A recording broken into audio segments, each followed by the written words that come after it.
भाइयों को स्वागत करता हूँ और बाबू दिलकुमार सिंह की धरती से मैं आह्वान करना चाहता हूँ कि बिहार में नीतीश सरकार ने जो जातीय जनगणना कराया उसमें 12% हमारा कोरी समाज का जनसंख्या है और उसे मात्र 4.25% कर दिया। भूमिहार, राजपूत, ब्राह्मण का जनसंख्या 6-7% है, उसको भी 2-3% कर दिया। कलाल जाति मुसलमान में आता है, उसे हिंदू में काउंट कर दिया।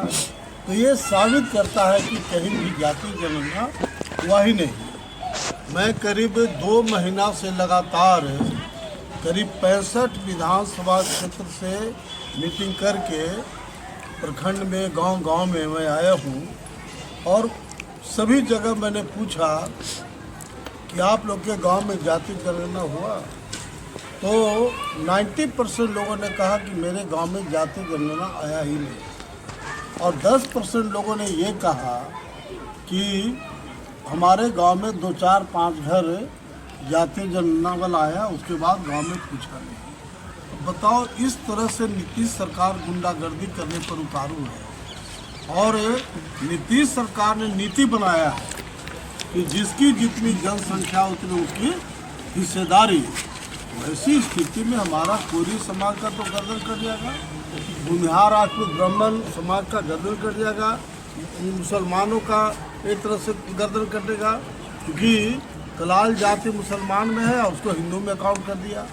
तो ये अधिकार और अस्तित्व की लड़ाई है। इसीलिए हम लोगों ने तय किया है कि पटना गांधी मैदान में पूरे बिहार के पैमाने पर कोयरी आक्रोश महारैली करेंगे और उस दिन लाखों कोयरी समाज के लोग जुटेंगे और उसी दिन नीतीश कुमार की राजनीति अन्न मन स्वाहा हो जाएगा, यानी समाप्त हो जाएगा। क्यों?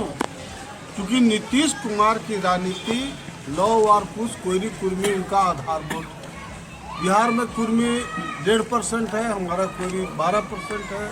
तो ऐसी स्थिति में नीतीश कुमार का वोट बैंक बचेगा ही नहीं जिस पर वो मुख्यमंत्री का ख्वाब देख सकते। दूसरा, जो आजकल पार्लियामेंट में काफ़ी हो हंगामा और पूरे देश में काफ़ी हो हंगामा हो रहा है। अब बताओ कि देश संविधान से चलता है, ये प्राइम मिनिस्टर और होम मिनिस्टर से नहीं चलता है।